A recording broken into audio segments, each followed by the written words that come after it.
Hello, we are back talking about example 2. So for example 2, we're solving equations by using subtraction. So we're going to solve each equation, check our answer, and again we're going to write that original equation. Alright, so here at the beginning we have x plus 7 equals 9. So we are going to solve for x. We got to get x by itself, so we have to isolate that variable. Remember, the equation divides an equation into two sides, this side and this side. Over here is x by itself. No, it's not. There's a positive 7. We need to get rid of it, which means we're going to do the inverse operation of addition, which would be subtraction to both sides. So those cancel. Positive 7 and a negative 7 is 0. 0 plus x is just x. 9 take away 7 is 2, and boom, there's our answer. But we have to go ahead and check that.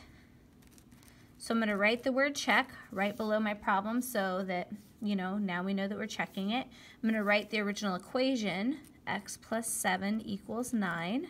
All right? Really important that you write that. Then we're going to substitute 2 in for x. So 2 plus 7 equals 9. We do this. 2 plus 7 is 9. It is a true statement, which means x equals 2 is the solution to the equation x plus 7 equals 9. So now you know. All right. Okay, let's go on to the next one. We have 0.7 equals r plus 0.4. We're trying to isolate r and get r by itself on one side of the equation. This equal sign splits it up. Is r by itself? It is not.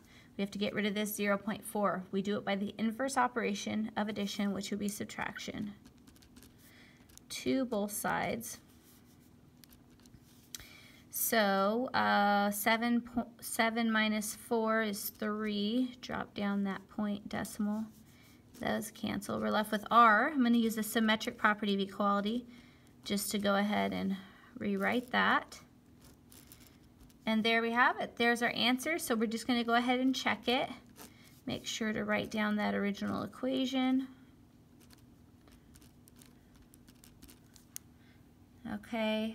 And then we're going to substitute this value in for r.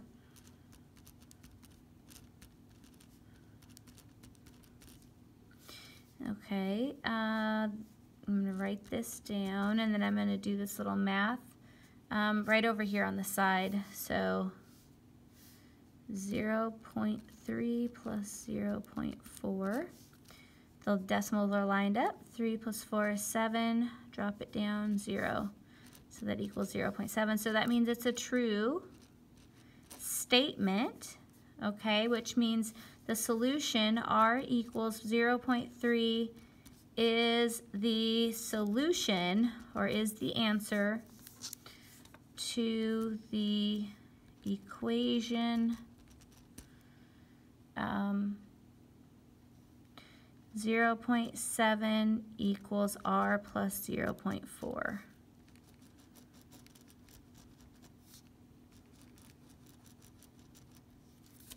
There you go. All right, let's move on to D. So we are trying to isolate D and get it by itself. So we're going to look here. Is D by itself?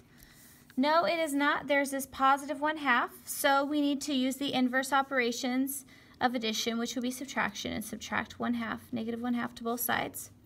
That cancels. We're left with D equals 1 minus 1/2. If you have a whole, you take away a half, then you have a half left. Okay, so that is our answer. Then we're just going to go ahead and check it. Write the original equation. All right, and then we're going to substitute 1/2 in for D. 1/2 plus 1/2 equals 1. Okay, well, whenever we're adding subtractions, we need a common denominator. They have a common denominator of 2, so we're just going to add the numbers on top. 1 plus 1 is 2. And then 2 divided by 2 is actually equal to 1. So this is a true statement, which means our solution is the answer to this equation. All right, let's move on to the last one.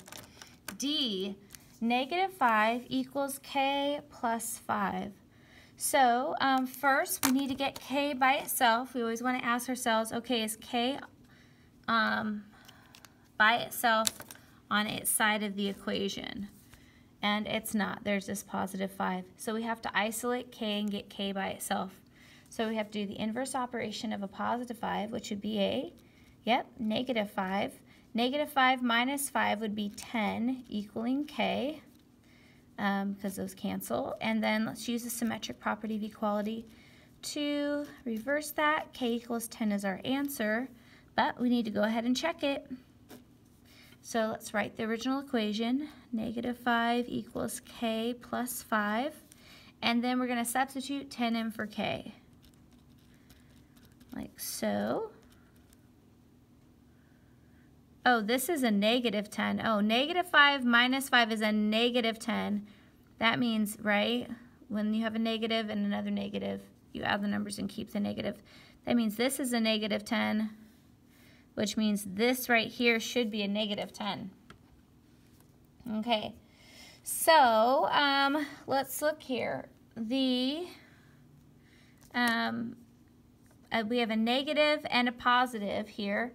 And so whenever you have a negative and a positive, you always take the difference of the two, and the difference between 10 and 5 is 5, and then you look at what number is bigger, 10 or 5. 10 is bigger, and 10 is negative, so that means our answer is going to be negative. -5 equals -5, which is a true statement, which means our solution, k equals -10, is the solution to the answer right there. All right, thank you for watching, and I'll see you back with example 3 in a little bit. All right.